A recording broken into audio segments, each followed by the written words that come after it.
Bendiciones, amada iglesia. Es una gran oportunidad que tenemos en familia, es una gran oportunidad que tenemos como iglesia para participar de estos elementos que representan la sangre de Cristo, que representan el cuerpo del Señor, que fue entregado allí en la cruz del Calvario, por amor a usted, por amor a mí, por amor a la raza humana. Hoy es una maravillosa oportunidad para celebrar este solemne acto de tomar la cena del Señor. Al tomar la cena del Señor estamos recordando lo que Cristo hizo por nosotros en la cruz del Calvario, lo que Él ofreció para la salvación de la raza humana, para el rescate de la raza humana como tal. Así es de que vamos a, en una forma muy solemne, en una forma muy adecuada, habiendo ya listado todos los elementos allí en casa, habiendo preparado nuestro ambiente espiritual, habiendo comprometido nuestra comunión con Dios.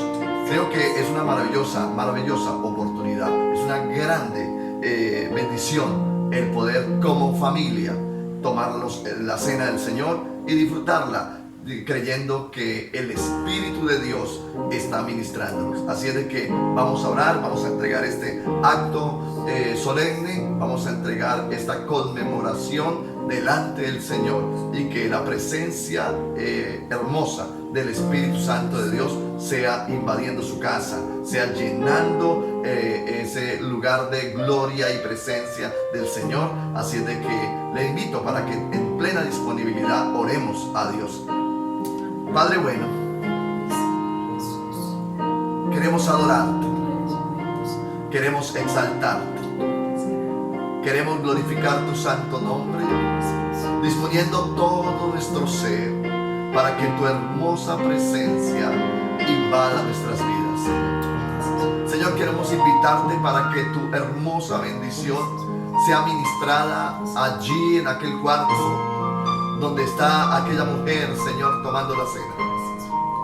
Que tu santa presencia sea ministrada allí en aquella sala donde aquella familia muy humildemente, Dios, están celebrando esta hermosa conmemoración, Dios, de tomar la cena al presentar estos elementos delante de ti, Señor. Creemos que podemos bendecir, amado Rey de la Gloria, nuestra vida y exaltar tu santo nombre.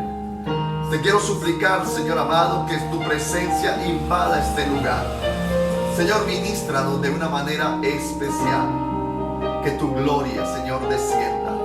Que mientras cantamos, Señor, tu presencia, Señor, se mueva de una manera extraordinaria, Señor, en el corazón, en el alma, en el espíritu de cada uno de los participantes.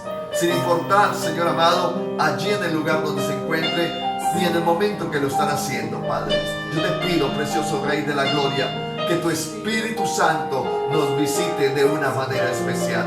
Y permita, Dios, que los niños sean ministrados, los jóvenes, adolescentes, adultos y ancianos, Señor, disfruten de tu presencia, Padre. Disfrutemos cada uno de los miembros de la familia de tu gloria en medio nuestro. Espíritu Santo, te invitamos para que ministres allí en cada familia. Te invitamos, Espíritu Santo, para que llenes cada vida con una bendición especial.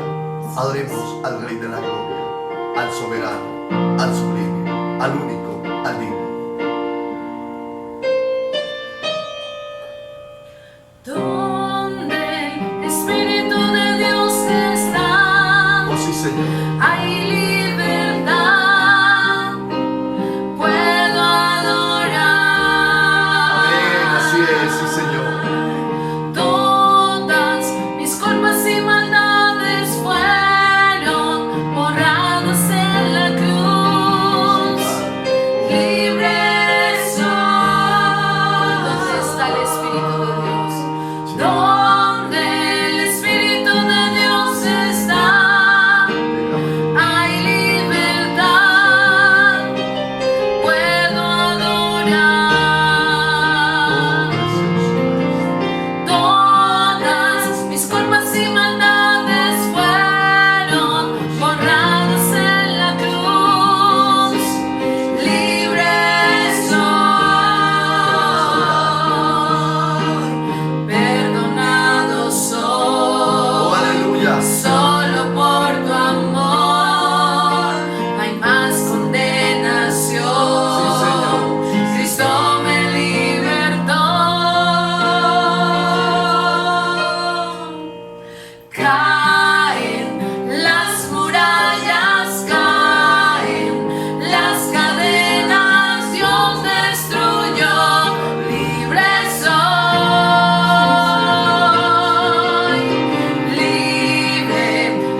incomparable. Se rompen cadenas, no soy esclavo más. Sí, Señor. En Cristo soy libre, no hay más condenación.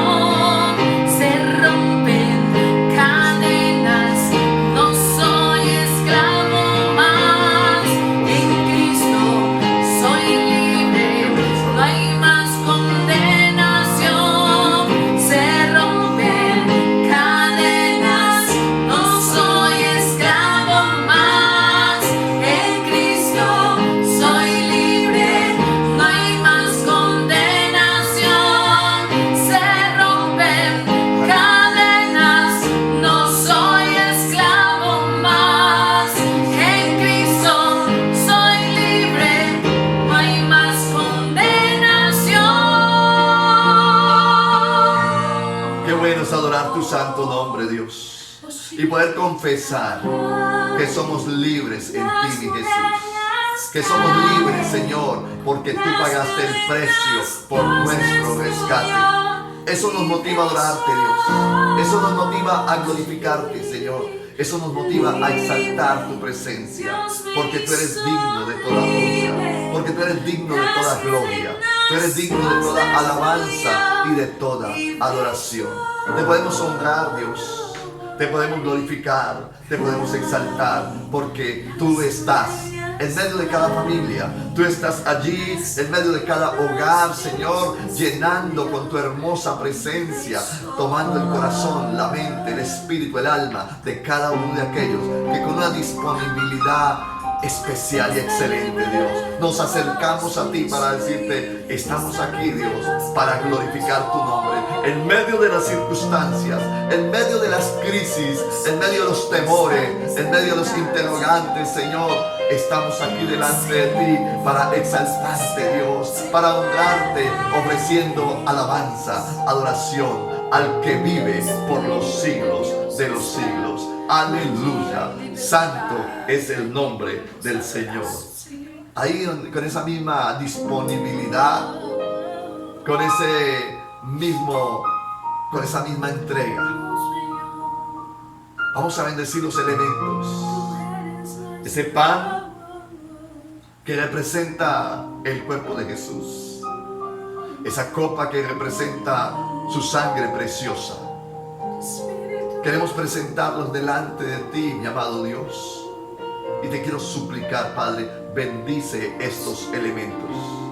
Esos elementos están allí colocados frente a esa congregación que está en los hogares.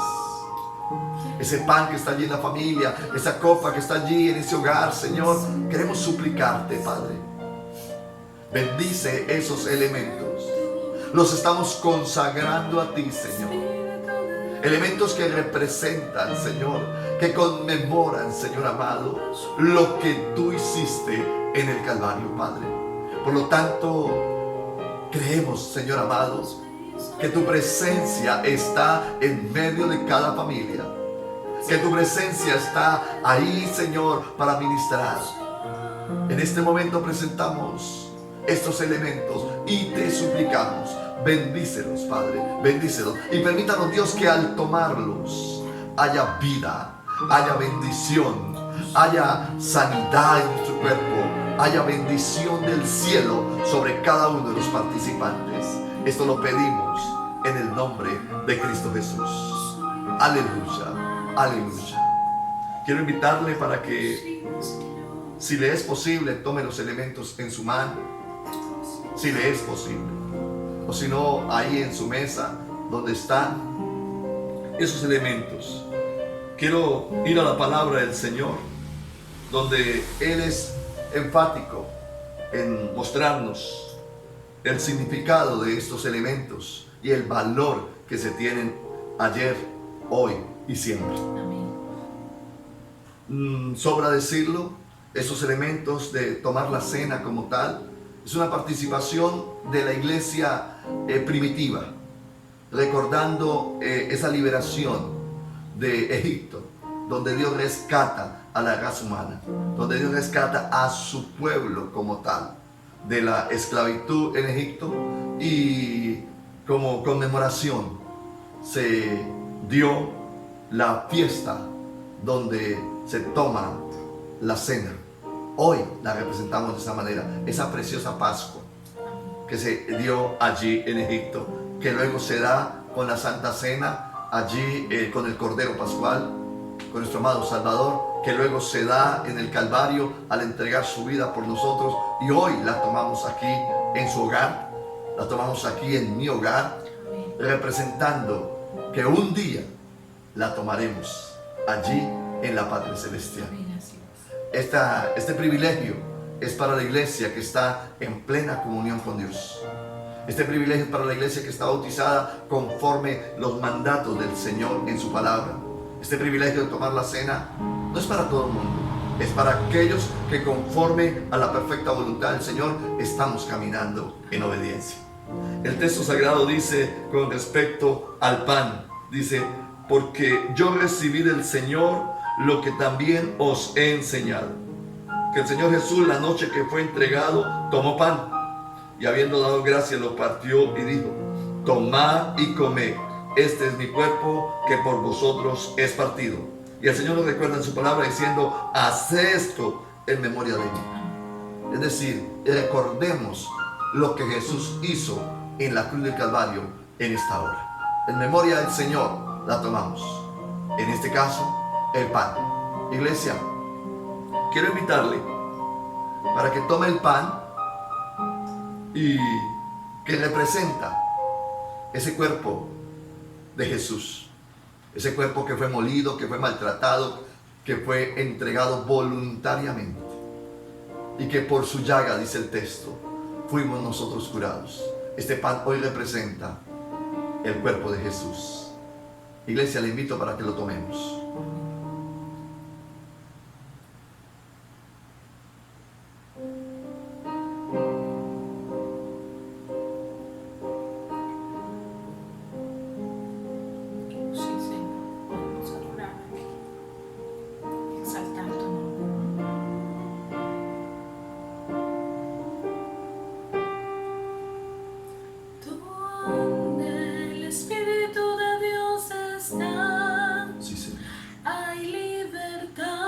Oramos por ello, Padre. Puedo adorar. Todas mis culpas y maldades fueron borradas en la cruz. Libre soy. La palabra del Señor dice: asimismo, tomó también la copa después de haber cenado, diciendo: esta copa es el nuevo pacto en mi sangre. Haz esto todas las veces que la bebieres en memoria de mí. Así pues, todas las veces que comieres este pan y bebieres esta copa, la muerte del Señor anunciáis hasta que Él venga. Hasta que Él venga. Esta copa la han venido tomando la iglesia primitiva, los apóstoles, la iglesia del primer siglo, la iglesia de la Reforma, la iglesia del siglo anterior. Nosotros hoy continuamos en esta práctica y la Biblia dice que hasta que Él venga. Hoy se nos regala el enorme privilegio de tomar esta copa como iglesia, que representa esa sangre carmesí, que representa esa sangre que gota a gota el Señor derramó para que sus pecados y mis pecados fueran perdonados. Esa sangre que el Señor dio por amor a usted y toda la raza humana. Esta copa la representa en esta hora.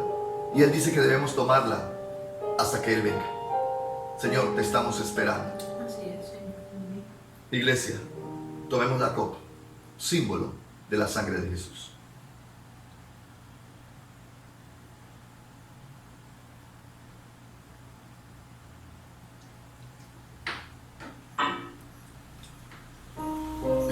Amado Rey,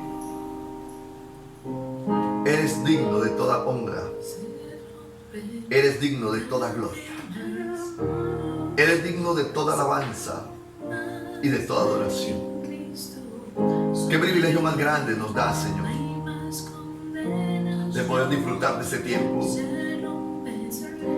en nuestros hogares, a través de este medio, Señor.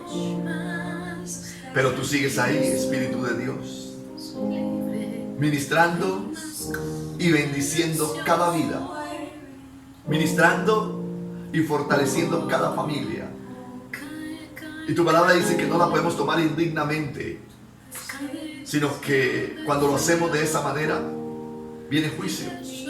Pero también creemos nosotros por la palabra que cuando la tomamos en obediencia, en santidad y comunión contigo, Padre, viene vida, viene bendición, viene provisión, viene sustento, viene abrigo sobre cada familia, Padre.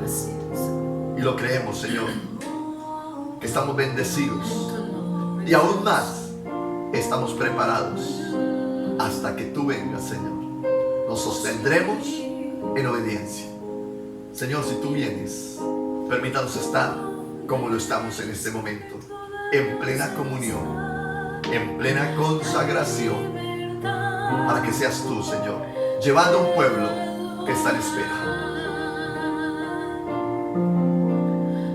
Todas mis culpas y maldades fueron Oh, aleluya. borradas en la cruz.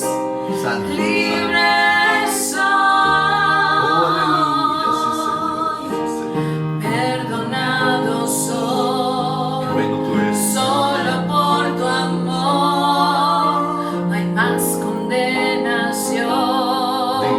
Cristo me libertó. Y cántalo diciendo: caen las murallas, caen las cadenas, Dios destruyó. Libre soy, libre, Dios me hizo libre. Él venció la muerte por mí. Libre soy, libre soy, libre soy, libre soy. Se rompe todo aquello que no es de Él. Oh, sí, Jesús. En esta hora, Señor, Tú lo haces. No soy esclavo más. Sí, Padre. En Cristo Lo creemos. soy libre. No hay más condenación. Se rompen cadenas. Oh, aleluya. No soy esclavo más. En Cristo soy libre. No hay más condenación. Se rompen cadenas. No soy esclavo más. En Cristo soy libre. No hay más condenación. Se rompen cadenas. No soy esclavo más. Y en Cristo soy libre. No hay más condenación. Qué maravilloso, Dios, es poder creer y proclamar que en ti estamos libres. Aleluya. Amén y amén. Maravilloso es el tiempo con el Señor, donde podemos disfrutar de esta cena para disfrutar en familia y en la presencia del Espíritu Santo de Dios. Así es de que quiero bendecirles y confesar la palabra de Dios en su hogar y creer que hoy, como lo estamos declarando a través de la canción, somos libres por la sangre de Cristo, porque Él nos ha libertado. Entonces, iglesia amada, caminar en esa libertad es el llamado que Dios nos hace. Caminar en esa bendición de ser libres, caminando con Jesús. Vamos a ir a la palabra del Señor y vamos a disponernos ahí en familia para recibir lo que Dios tiene para nosotros hoy de una manera especial. Recordemos que hoy iniciamos un tema especial donde Dios va a hablar al corazón de cada uno de aquellos que podemos disponernos, recordando que Jesús de Nazaret está en medio nuestro. Ese Jesús de Nazaret del cual estamos estudiando y estamos aprendiendo es necesario que lo podamos cada día conocer más. Y para eso se trata cada estudio que hacemos, para dar a conocer más a Jesús, el Salvador del mundo. Vamos a la palabra.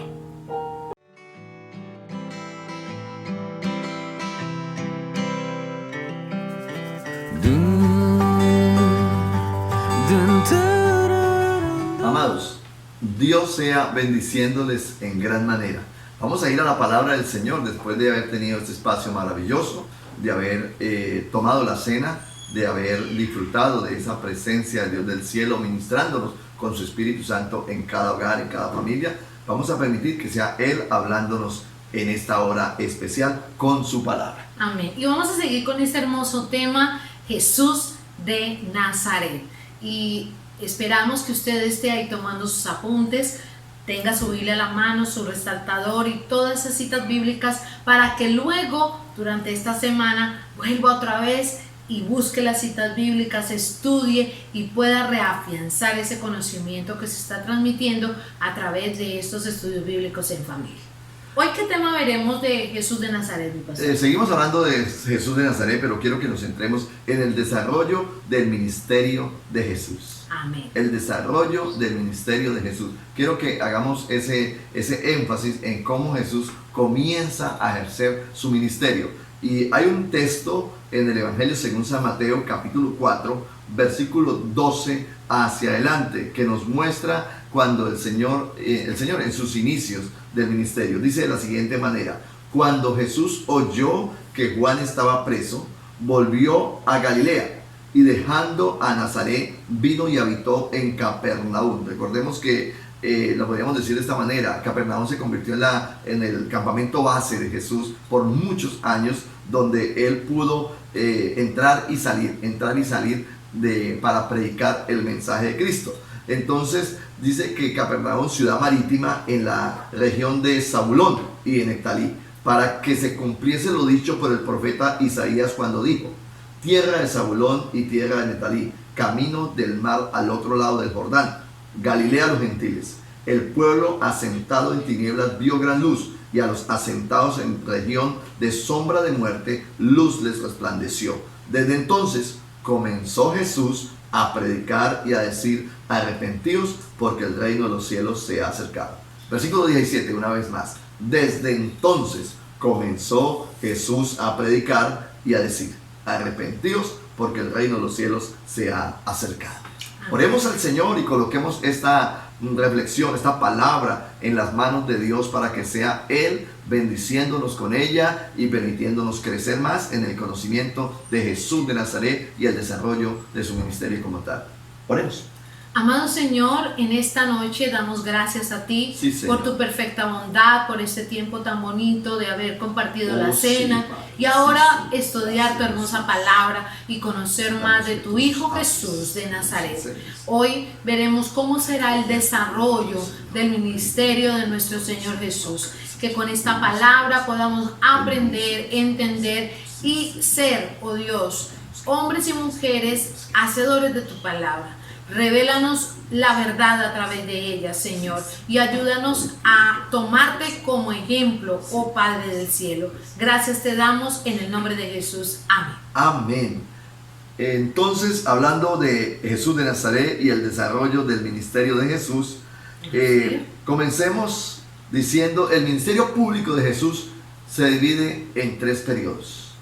Y quiero que hagamos énfasis en esos periodos y lo que se desarrolló dentro de cada periodo. El primer periodo es el periodo que se conoce con el nombre del periodo oscuro o del anonimato, que es donde Jesús no se le conoce y es donde está apenas comenzando a ejercer. Recordemos que Jesús dura 3 años en su ministerio. Es el primer año, se le conoce como el periodo del anonimato. Está compuesto primero por el bautismo de Jesús. Amén.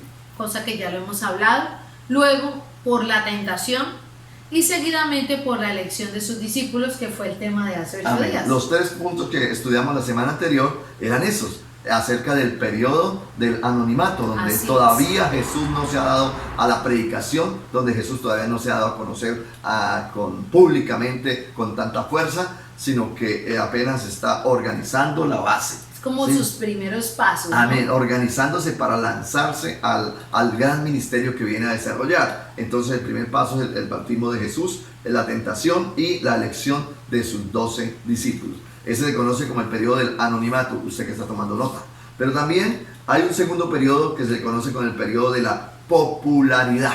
Este sí ya es diferente. Y el mismo nombre lo dice, ¿no, sí. pastor? El periodo de la popularidad de Jesucristo pues va con episodios y con momentos bien especiales donde se da a conocer el desarrollo de su ministerio como tal. Y hay algunos aspectos importantes allí. Uno de ellos es que Jesús sana a los enfermos. La cantidad de milagros que Jesús hizo, todos aquellos milagros totalmente sobrenaturales que Jesús ejecutó, eso lo hace popular y por eso se le nombra el periodo de la popularidad, el segundo año de Jesús. Jesús sanó a los enfermos, hizo grandes milagros, predica y enseña con autoridad a multitudes, multiplica los alimentos, sí, sana a los enfermos, liberta a los endemoniados, camina sobre el agua, hace una cantidad de milagros impresionantes que la gente queda sorprendida y comienza a seguirle de una forma impresionante, que los gobernantes, los sacerdotes, los religiosos comenzaron a angustiarse, ¿no?, de la cantidad de gente que lo seguía, porque se le conoce en ese periodo como el periodo de la popularidad de Jesús. Hay un tercer periodo. Es el periodo, un periodo difícil, y es el periodo de la oposición. Es cuando Jesús tiene que enfrentarse con los gobernantes, ¿sí? Ya no está solamente predicando a las masas, predicándole al pueblo, atrayendo con el mensaje de salvación, con milagros y señales, prodigios que se hacían, sino que fue directo con los religiosos, fue directo con las autoridades. Jesús desafía a las autoridades responsables de la vida espiritual de la nación, acusa aún al mismo Herodes, y es allí donde entra al templo y dice un azote de cuerdas, dice la palabra del Señor, y es el texto conocido como la purificación del templo, donde Jesús entró y sacó a los que vendían palomas, cambiaban las monedas, y habían hecho del templo, dice que un lugar de negocio, una cueva de ladrones, y el Señor con toda su autoridad lo sacó a empellones del templo. Empellón del templo lo sacó y nadie le refutó ni lo atacó, y todo esto se dio para que las autoridades religiosas también se levantaran y se vinieran contra él y comenzaran a acusarle fuertemente hasta llevarlo a la cruz. Se conoce como el periodo de la oposición, es donde se da el arresto de Jesús como tal en este periodo, y lógicamente la crucifixión y muerte de Jesús se dio en el periodo de la oposición. Entonces estamos hablando de 3 episodios muy fuertes en los cuales se divide el ministerio de Jesús. El periodo oscuro o anonimato es el primero, el segundo es el periodo de la popularidad y el tercero es el periodo de la oposición. Entonces, con esa plataforma podemos nosotros profundizar un poquito más acerca de lo que Jesús vino a desarrollar dentro de su ministerio, y hablemos de la misión como tal de Jesús, como primer punto para hoy, la misión de Jesús. Podemos decirlo de la siguiente manera: Él vino para mostrar el camino o dar a conocer el Padre. Era su objetivo número 1. Amén. Mostrar el camino para ir al cielo, ¿cierto? Era el objetivo. Y dar a conocer al Padre. Hacer que la raza humana volviera su corazón al Padre. Porque desde Adán para acá la raza humana está apartada del Padre. Entonces la Biblia dice que Él vino a reconciliar al mundo con el Padre. A reconciliar al mundo con Dios. Este periodo de la misión de Jesús se da para hacer que la gente conozca al Padre, por lo cual, y Él dijo: el Padre y yo uno somos. Y es aquí donde los escribas, los fariseos, los intérpretes de la ley, los sumos sacerdotes, las autoridades religiosas se pegaron tremenda enfadada cuando Él se atrevió, el hijo del carpintero, Jesús de Nazaret, un joven, un señor, un hombre que lo han visto crecer en medio de ellos. En ese territorio. Claro. Y que de un momento a otro diga: el Padre y yo uno somos. Cuando se refiere al Padre es a Dios, ¿no? Claro, al Padre Celestial. Sí. Es una blasfemia para ellos impresionante, digna de muerte. Y estudiando a fondo el pasaje, nosotros en algún momento decíamos, la gente casi que por decirlo de alguna manera, se demoraron en crucificarlo. Sí, porque se fue de frente contra las autoridades diciéndole cosas como estas. Les dijo: vosotros sois hijos de vuestro padre el diablo. Le dijo al clero, le dijo a la autoridad religiosa, le dijo a todo lo que tiene que ver con los fariseos. Entonces Jesús se fue de frente contra ellos y, como les dije en algún momento, se demoraron en crucificarlo porque los ofendía con la verdad.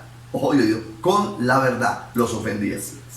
Dice entonces que su propósito es mostrar el camino y revelar al Padre. Y se atrevió a decir: el Padre y yo uno somos. ¿Dónde lo dice? Evangelio según San Juan, capítulo 10, versículo 30. Yo y el Padre uno somos. Así es.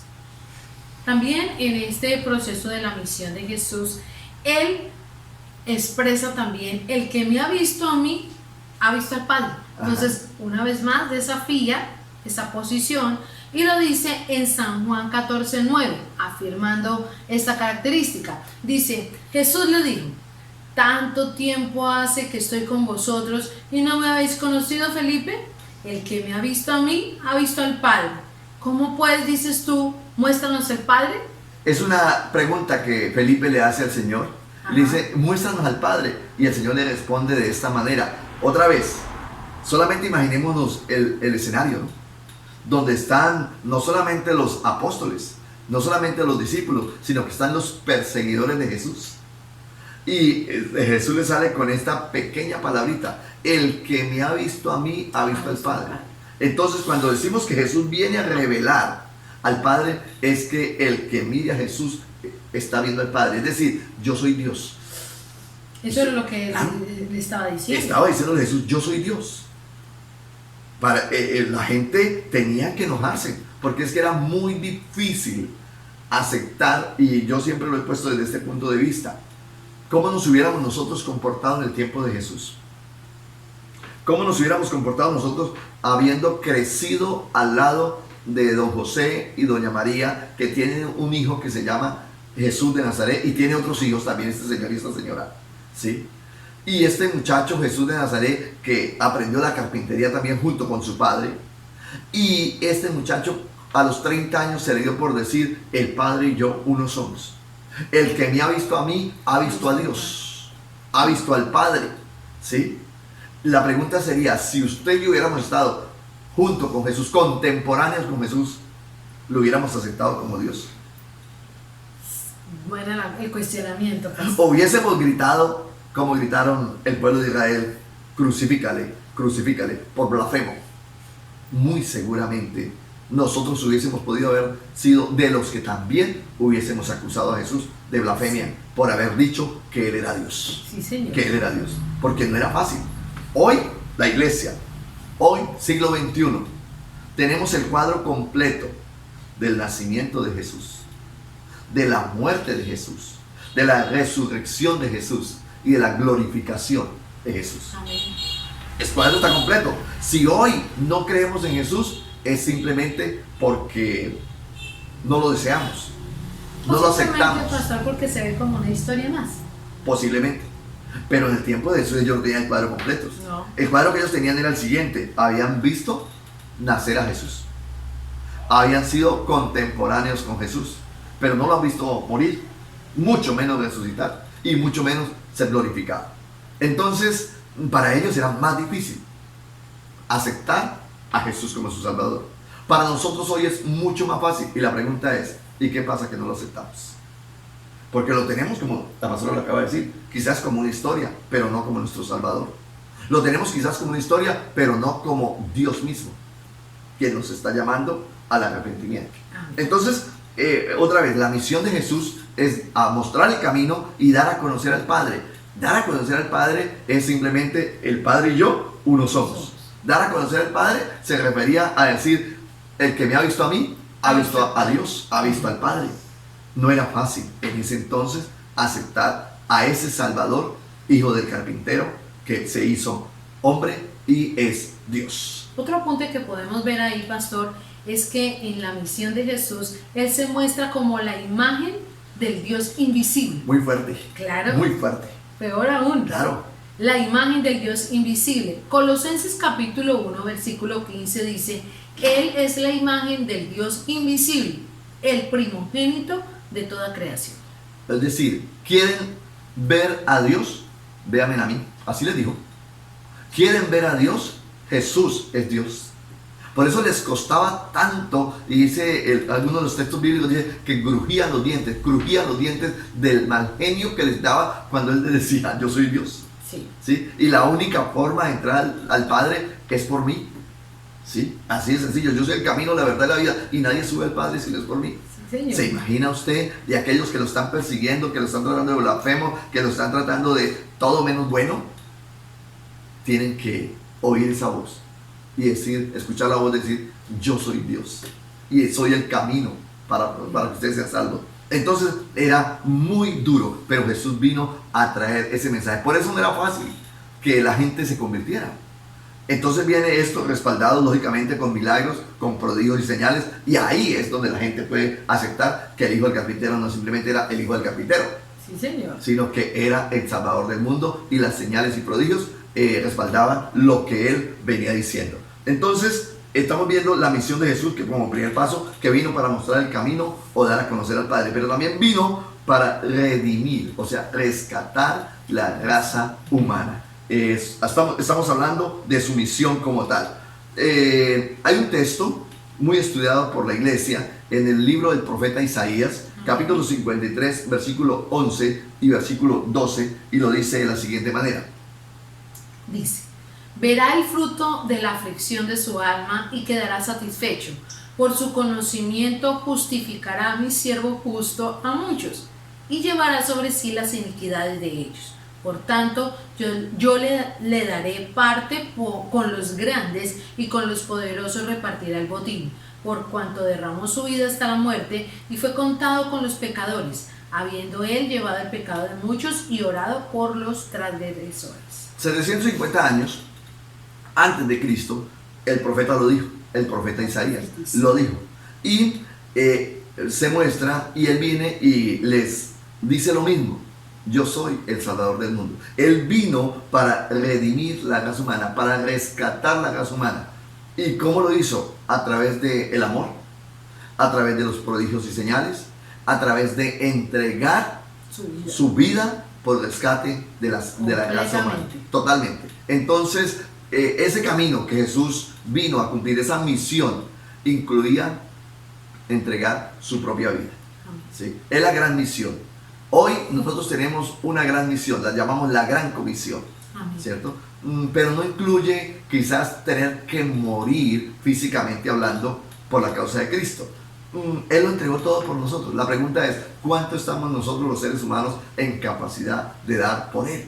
Cuando estamos hablando de la misión de Jesús, no era una misión cualquiera, era entregar su propia vida en rescate de la raza humana, sabiendo que Él es Dios. Y lo dijo textualmente, yo y el Padre uno somos. El que me ha visto a mí, ha visto al Padre. La imagen del Padre es Jesús. Así es. Pero sin embargo, cuando fue a la cruz, no quiso hacer uso de su divinidad, no quiso hacer uso de su poder, sino que en su parte humana murió por usted y por mí. Entonces es lo sobrenatural de poder comprender el amor que Él demuestra en su misión, porque Él lo pudo haber hecho de mil maneras, como lo estudiamos la semana anterior, cuando Satanás viene y le hace la tentación y le hace las tres propuestas, todas para evitar de que fuera a la cruz, ¿cierto? ¿Con qué propósito? Que la salvación de la raza humana se trocara. Jesús sabía que la misión de Él era entregar su vida en rescate por la raza humana. Eso se llama el amor de Jesús. Amén. El amor de Jesús. Entonces, esa misión de Jesús se hace a precio de sangre. Ese rescate se hizo a precio de sangre, pero también a precio del amor de Dios por la raza humana, por usted y por mí. Amén. Sí, qué maravilloso es poder comprender esta misión que Jesús hizo y ejecutó, pero también qué maravilloso es comprender que delegó a los 12 para que continuaran con esa misión de seguir extendiendo el reino, pero también no solamente delegó a los 12, también delegó a 70. y después delegó a 120, después delegó a 500 y después lo delegó a usted y me delegó a mí. A toda la iglesia tenemos la gran comisión de extender el reino de los cielos, de ir y llevar el mensaje que Cristo vino a traer en esa gran misión que vino a ejecutar. Amén. Entonces estamos viendo ese desarrollo importante del ministerio de nuestro Señor Jesús. Hemos Amén. visto Su misión. su misión. Ahora vamos a ver cuál es la fuente de su doctrina. Porque fue una de las grandes preguntas que a él le hicieron, ¿no? Sí, claro. Es decir, ¿de dónde apareció? ¿Con qué autoridad nos está hablando? Ajá. ¿Quién es él? ¿De dónde saca sus enseñanzas? Veamos eso, la fuente de su doctrina. Esto fue de preocupación para los judíos. Y bastante. ¿Por qué? Otra vez, por lo mismo. Porque es que Jesús no fue que llegó a los 30 años y apareció, vino del cielo y ¡pum! Cayó así como caía el maná en el desierto. Y apareció Jesús y comenzó a dar la palabra. O apareció de la noche a la mañana bajando de una de las cumbres de las montañas. Apareció un hombre ahí en medio de ellos y dijo, yo soy Dios. No, fue un muchacho que vieron crecer. Así es. Ya lo estudiamos. Fue un muchacho que vieron estudiar en la sinagoga. Fue un hombre que lo vieron trabajar en la carpintería.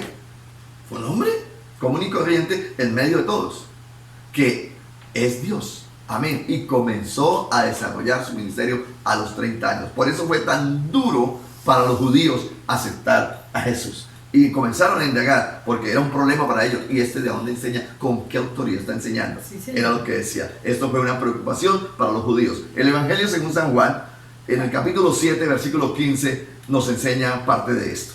San Juan 7:15 dice, y se admiraban los judíos diciendo, ¿cómo sabe ese letras sin haber estudiado? Ajá. Es decir, es un hombre que no tiene la capacidad para estar diciendo todo lo que está diciendo. Al ojo humano. Claro. Al ojo humano, a su parecer. Ellos lo juzgaban y decían, ¿y no, este quién es? si lo conocemos, Claro. si este hombre es el hijo del carpintero, si este hombre no tiene ninguna fuente de autoridad para hablar, según decían ellos. Y él les citaba la palabra de Génesis hasta el último profeta.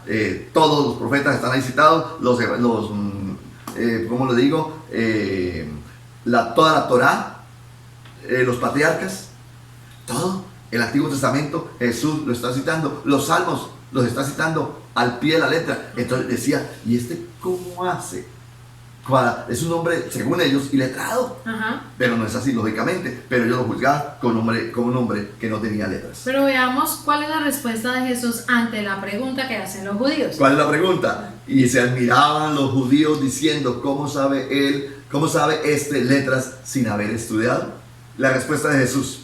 Está en San Juan, capítulo 7, versículo 16, el siguiente versículo, y dice, Jesús le respondió y dijo, mi doctrina no es mía, sino de aquel que me envió. Ajá. Entonces, les está hablando proféticamente, les está hablando con autoridad, les está hablando y diciendo, yo vengo enviado del Padre. ¿Qué autoridad Sí. Autoridad, capacidad, bueno, Oiga, es el Hijo del Señor para y decirlo riesgo. y confrontar. Y riesgo. Yo siempre lo he dicho, cuando comenzamos a estudiar todo lo que Jesús les dijo a los fariseos, a los escribas, a los mismos sacerdotes, ¿sí? Al mismo rey, hombre, se demoraron en crucificarlo, Claro. porque iba de frente contra ellos. Pero el plan estaba así, pastor. Amén, El plan amén. estaba así, entonces. Total.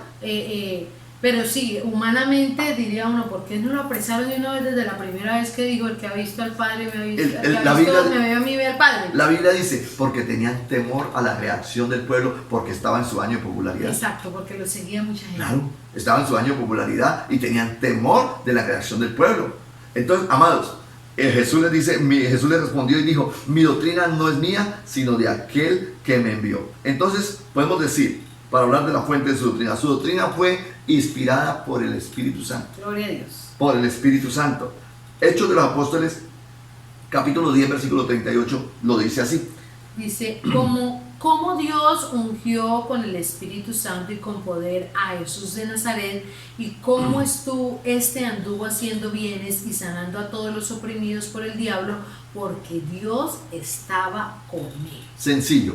El apóstol lo está enseñando, el evangelista lo está enseñando y está diciendo que la fuente de su doctrina Amén. se dio porque Dios estaba con él. Amén. Y esta era una respuesta para todos los judíos que tenían una angustia y una preocupación impresionante. Lógicamente, el apóstol está hablando en el capítulo 10 de los Hechos del Apóstol, cuando Jesús ya murió y ya ascendió al cielo, ya resucitó y ya ascendió al cielo. Sí, señor. Entonces está diciendo porque el Padre, porque Dios estaba con él.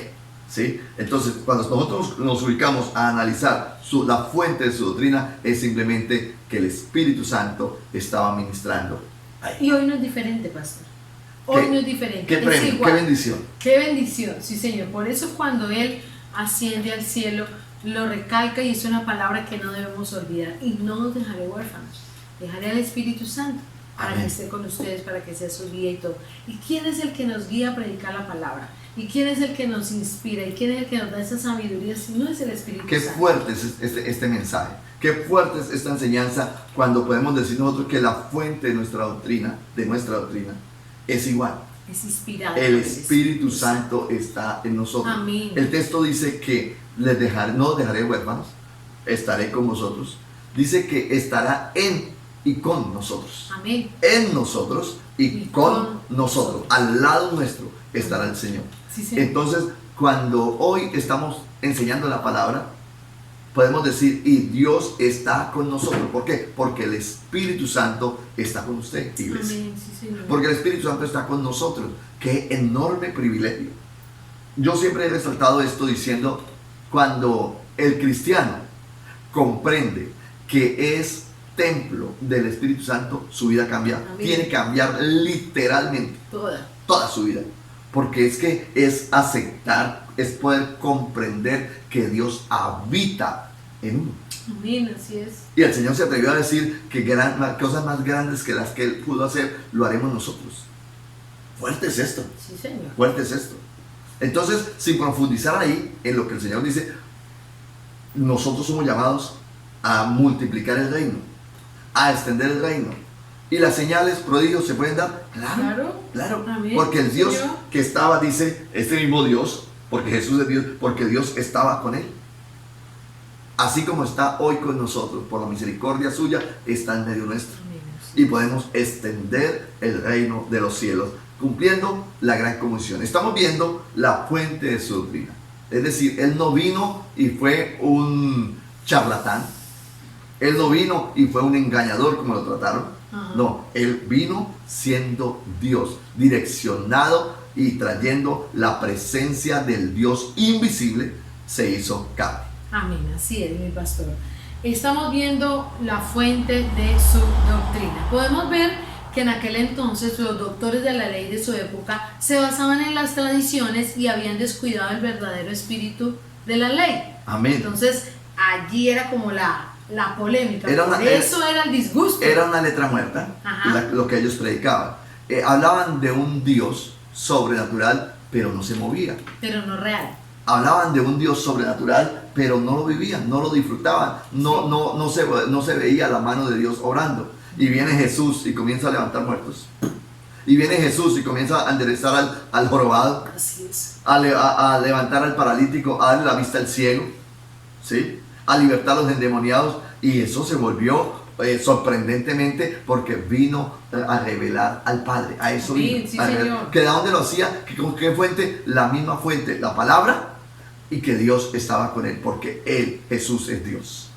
Para ellos no es muy fácil comprender esto. Para nosotros hoy, lo vuelvo a repetir, ya es diferente. ¿Por qué? Porque tenemos el cuadro completo. Y lo doloroso de esto es que teniendo el cuadro completo, ¿y cuántos hay desafortunadamente que todavía no caminan con Jesús? Sí, Señor. Que todavía no han podido creerle a Jesús y obedecerle. Porque ojo con esto, no es solamente creer en Dios, sino creerle a Dios. Amén. Sí, Y Señor. Dios dice esto, que se tiene que hacer y se tiene que hacer. Sí. Entonces no solamente nos conformamos con creer en Jesús, sino creerle a Jesús. Amén. El llamado es el siguiente. Para ellos fue muy difícil para aceptar al Salvador, a este hijo del carpintero. Para nosotros hoy debería ser más fácil. ¿Por qué? Porque tenemos el cuadro completo. Les invito para que seamos aquellos hombres que aprovechamos con más autoridad, con más disponibilidad. Aquellas mujeres que dicen, yo quiero aceptar a ese Jesús que conozco, que nació, que fue a la cruz, que murió, que resucitó y está sentado a la diestra del Padre. Ese es el Jesús que predicamos. Ese es el Dios al cual le servimos y al cual está llevando hoy un mensaje de salvación a su casa. Amén. ¿Sí? Un mensaje de salvación. No hay excusa. Dios, no sabemos nosotros mañana el día del juicio. Dios ojalá no fuera así. Pero que tenga que presentarse aquella persona que está escuchando este mensaje. No podrá decir ya, es que yo no sabía que Jesús era el camino, Jesús era la verdad y Jesús era para poder ir al Padre, era a través de Él. No lo podrá, no tendrá excusa. No tendrá excusa de poder comprender que Jesús es Dios y que vino a revelarnos al Padre. Entonces, queremos terminar diciendo, Jesús enseñaba la palabra no como un comentarista, sino como su propio autor. Y esto dolía mucho en el pueblo. Sí, claro. Esto dolía mucho en el pueblo. ¿Por qué? Le repitió más de una vez la frase, oísteis que fue dicho, pero yo os digo. Así es. Y palabras de Moisés. Moisés os dijo, pero yo os digo. ¿Sí? Oísteis que fue dicho, la ley decía esto y esto y esto, pero yo os digo. Entonces vino como el autor de la ley. Amén. Como el autor de la palabra de Dios se presentó. Entonces, amados, Mateo 5:21 encontramos este texto que le estamos citando, Mateo 5:21 y 22, y lo dice así. Mateo 5:21 y 22. Oísteis que fue dicho a los antiguos, no matarás, y cualquiera que mate será culpable de juicio. Pero yo os digo que cualquiera que se enoje contra su hermano será culpable de juicio, y cualquiera que diga necio a su hermano será culpable ante el concilio, y cualquiera que le diga fatuo quedará expuesto al infierno de fuego. Pero yo os digo. Entonces el Señor Jesús vino a aplicar la ley, como estábamos diciendo ahorita. Ellos tenían una ley, una letra muerta, los sacerdotes, los fariseos, los maestros de la ley, tenían una letra muerta. Jesús vino a darle vida a la ley. Jesús vino a darle vida a la palabra. ¿Sí? Vino a hacer efectiva la palabra del Señor en medio de ellos, porque Él es el verbo. Él es el verbo, Él es la acción. Él es la acción de la palabra como tal. Entonces, cuando nosotros vemos a este Jesús presentándose de esta manera en medio de el pueblo judío, un pueblo incrédulo, un pueblo que les costó aceptar el Salvador del mundo y terminaron rechazándolo y crucificándolo, ese pueblo quizás porque no tenían el cuadro completo. Y la excusa de nosotros hoy, siglo XXI, ¿cuál sería? Sabiendo que Jesús es el Salvador del mundo, lo mínimo que podemos hacer es entregar nuestro corazón a Él. Lo mínimo que podemos hacer es rendir nuestra vida al Salvador. No hay otro camino. Él es el camino, Él es la verdad, Él es la vida. Nadie puede ir al Padre si no es por Jesús. Sí, sí. Hoy quiero invitarles para que, si le es posible, incline su rostro, cierre sus ojos y le diga a Jesús, yo quiero ir al cielo. Y le diga a Jesús, yo necesito ser salvo. Repita conmigo esta oración. Señor Jesús, Señor Jesús, en esta hora te quiero entregar mi corazón, te quiero entregar mi corazón, te quiero entregar mi vida, te quiero entregar mi vida, te quiero pedir perdón te quiero pedir perdón por haber caminado lejos de ti. Te doy gracias por la oportunidad que me das de escuchar tu voz hoy y poder comprender que tú eres el camino, que tú eres la verdad y que tú eres la vida. Señor, te entrego mi vida para que a partir de este momento seas tú el Señor de ella. Permítame convertirme en tu Hijo. Y tú eres mi Salvador. En el nombre de Jesús. Amén y amén. Amada iglesia, qué bonito es poder conocer un poco más de Jesús de Nazaret. Qué bonito es poder comprender los pasos del desarrollo del ministerio de Jesús, la fuente de su doctrina y cuál era su misión para venir a la tierra. Amén, mi pastor. Damos gracias a Dios por este hermoso tiempo de seguir en el estudio Jesús de Nazaret. Amén. Agradecemos a cada uno de ustedes por estar conectados, por este lindo tiempo de la Cena del Señor. y por estar unidos en oración, en ayuno y en búsqueda de su palabra. Mañana tendremos un mismo encuentro a las 9 de la mañana. Estaremos con nuestra iglesia para adultos y luego la iglesia infantil, y sé que la palabra del Señor será bien especial con este lindo tema que estamos iniciando, que será la mayordomía. Amén. Dios me los bendiga grandemente a cada uno de ustedes. Que el Señor le bendiga.